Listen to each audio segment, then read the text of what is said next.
Hello guys, good morning to all of friends. मैं पुरुषोत्तम कुमार गुप्ता आप सभी को इस मैथ के फर्स्ट स्टडी पर वेलकम है।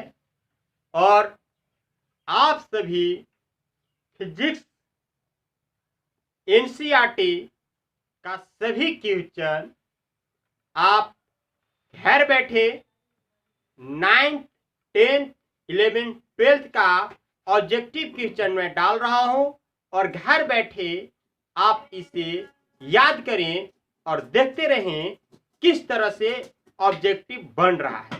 तो आइए गाइज मेरे चैनल पर और देखिए मैं क्वेश्चन स्टार्ट कर रहा हूं। पहला क्वेश्चन है गाइज कि वस्तु की प्रारंभिक व अंतिम स्थिति के बीच की न्यूनतम दूरी को क्या कहते हैं। ध्यान दीजिएगा, वस्तु की प्रारंभिक और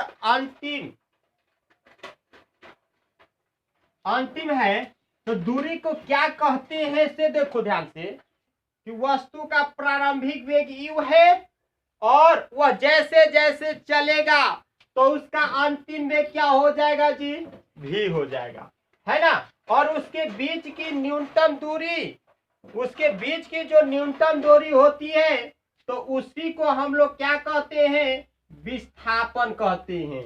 क्या कहते हैं बाबू, विस्थापन। तो इसमें आपका आंसर क्या हो जाएगा, विस्थापन हो जाएगा। सपोज दैट मान लेते हैं कि एक ऑब्जेक्ट यहां से ए से गया यहां तक बी तक गया, तो दूरी और यहाँ विस्थापन दोनों समान है। अब मान लेते हैं कि एक बिंदु ए से गया, ऐसे गया, ऐसे गया, ऐसे आके बी पर रुक गया, तो यहाँ पर इसका जो न्यूनतम दूरी होगा ए से बी ए होगा और इसी को हम लोग क्या कहते हैं, विस्थापन कहते हैं।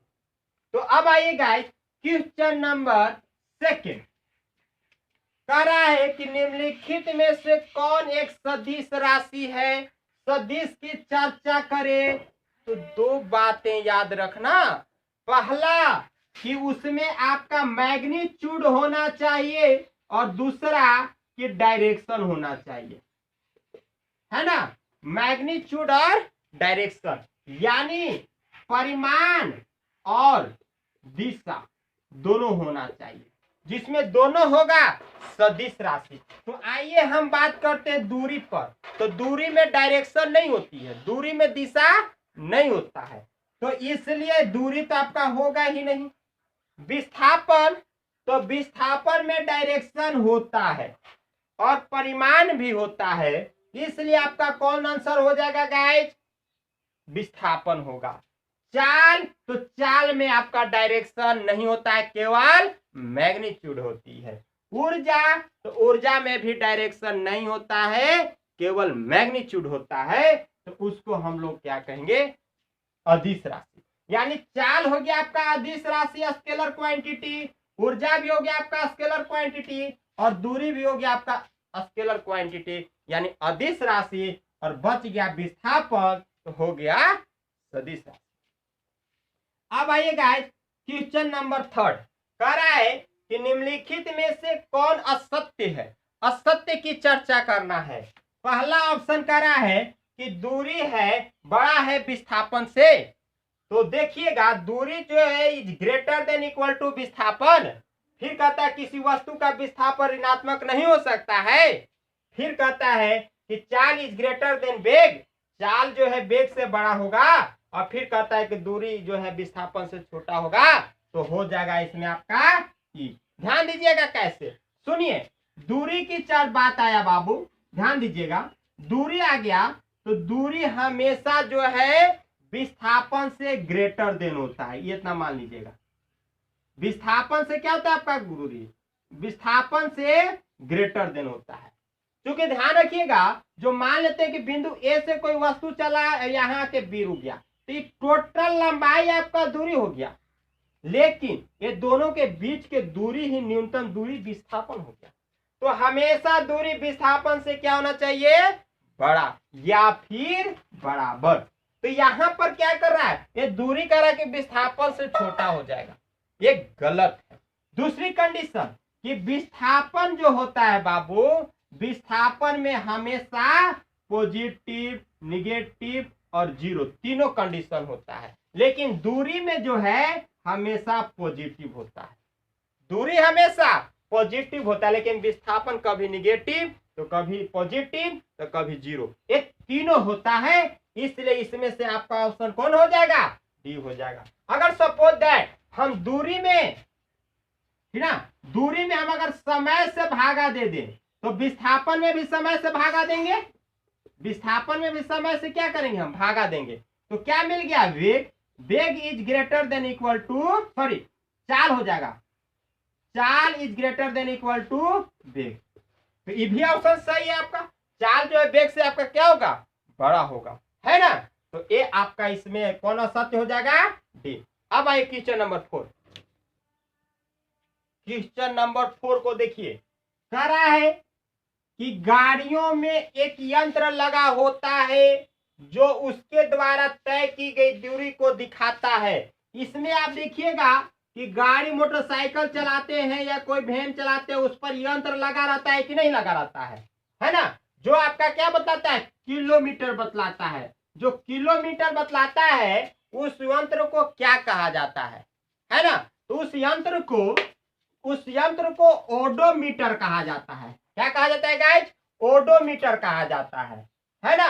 तो अब आइए नेक्स्ट में हम बता रहे हैं, इंडिकेटर क्या है? इंडिकेटर अलग चीज है, रेडिएटर क्या है, और ये आपका स्पीडोमीटर ये अलग है। उस यंत्र को हम लोग क्या कहते हैं? तो ओडोमीटर कहते हैं। अब आइए नेक्स्ट क्वेश्चन देखिए गाइज, क्वेश्चन नंबर 5 कहता है कि निम्नलिखित में से कौन एक सदिश राशि का उदाहरण है? जैसी सदिश आवे दिमाग में आ जाना चाहिए कि परिमाण और दिशा, मैग्नीट्यूड और डायरेक्शन दोनों हो। तो विस्थापन में दोनों होता है, वेग में भी दोनों होता है क्योंकि वेग में विस्थापन उपस्थित है, और त्वरण में भी दोनों होता है क्योंकि त्वरण में वेग उपस्थित है। तो इसमें आपका ऑप्शन हो जाएगा सभी। क्या हो जाएगा गाइस? सभी। क्वेश्चन सेकंड देखिए, क्वेश्चन नंबर 6 कहता है कि वेग का एसआई मात्रक क्या है? वेग का एसआई मात्रक क्या है? तो याद रखना, वेग बराबर फॉर्मूला होता है विस्थापन बटा समय, विस्थापन बटा समय, और विस्थापन दूरी ही है तो उसको हम लोग मीटर कहते हैं, और समय को सेकंड कहते हैं। तो मीटर s-1 हो जाएगा, यानी मीटर प्रति सेकंड। और यही मात्रक आपका चाल का भी है। चाल का भी क्या मात्रक है बाबू? यही है। तो इसमें आपका कौन हो जाएगा? ये हो जाएगा मीटर सेकंड नहीं होगा, मीटर प्रति सेकंड हो जाएगा, सेकंड मीटर नहीं होगा, मीटर नहीं होगा, इसलिए आपका आंसर कौन? बी। अब आइए नेक्स्ट देखिए, कह रहा है कि वेग में परिवर्तन की दर को क्या कहते हैं? वेग में परिवर्तन, मान लेते हैं कि कोई वस्तु u वेग से चल रहा है और चलते चलते वेग v हो गया, तो इसमें परिवर्तन क्या होगा जी? v minus u।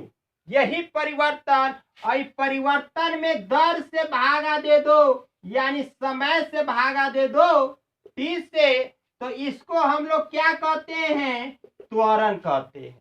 क्या कहते हैं जी? त्वरण। तो त्वरण बराबर फॉर्मूला मिलता है v माइनस यू बटा टी। ये प्रारंभिक वेग था, अंतिम वेग है, और समय से भागा देंगे तो त्वरण मिलेगा। तो वेग में परिवर्तन की दर को क्या कहते हैं? तो त्वरण कहते हैं। बल नहीं होगा, बल तो लगाया जाता है, वेग में परिवर्तन थोड़े होती है, कार्य भी नहीं होगा और नहीं तो विस्थापन होगा। आंसर क्या? ए, त्वरण। नेक्स्ट क्वेश्चन, क्वेश्चन नंबर आपका आ गया 8। कह रहा है गाइज कि यदि वस्तु के वेग का परिमाण समय के साथ साथ बढ़ रहा है तो वस्तु का त्वरण क्या होगा? कहने का मतलब कि आप मोटरसाइकिल चला रहे हैं कि 1 मिनट में 5 मीटर दूरी तय कर रहे हैं, तो जैसे आपका एक्सीलरेटर देते हैं तो 2 मिनट में दूरी भी आपका बढ़ जाता है, 10 मीटर हो जाता है। यानी समय के साथ साथ दूरी भी बढ़ जाए, परिमाप भी बढ़ जाए, तो उसमें क्या होगा भाई, तो उसका त्वरण क्या होगा, तो त्वरण हमेशा धनात्मक होगा। यानी आपको हम ग्राफ के द्वारा आप देखे थे 106 देखे थे, तो समय अगर लेते थे 2 सेकेंड और दूरी 3 मीटर, तो हम लोग देखते थे कि यहाँ आता था, फिर चाल जो एक सरल रेखीय समीकरण मिलता था। तो इस समय त्वरण जो होता है आपका वह क्या होती है, धनात्मक होती है। तो इसलिए आपका ये ऑप्शन कौन, ए, नहीं तो ऋणात्मक और नहीं शून्य, और आपका आंसर धनात्मक। नेक्स्ट सुनिए, क्वेश्चन नंबर 9 करा कि यदि त्वरण का वेग की दिशा में हो, त्वरण है और उसका डायरेक्शन किधर की ओर है, वेग की दिशा में है, तो उससे लिया जाता है। तो क्या लिया जाएगा भाई, तो उससे हम लोग क्या लेते हैं, धनात्मक लेते हैं। ऋणात्मक नहीं लिया जाता है और नहीं शून्य होती है, ठीक है। इसलिए इस कंडीशन में हम लोग क्या ऑप्शन मारेंगे, ए, धनात्मक। अब आइए next question, last question number 10 कह रहा है कि स्पीडोमीटर से क्या मापा जाता है। तो स्पीडोमीटर जो देखते हो इस तरह से बताता है, और उसमें आपका चाल बताता है किलोमीटर प्रति आवर, ठीक है। कि किलोमीटर प्रति आवर जो बतलाता है उसको हम लोग बोलते हैं गति। क्या बोलते हैं, गति। तो स्पीडोमीटर से क्या मापा जाता है बाबू, गति मापा जाता है। और जो किलोमीटर बताता है उसको हम लोग क्या कहते हैं, मापते हैं, उसको हम लोग कहते हैं ओडोमीटर।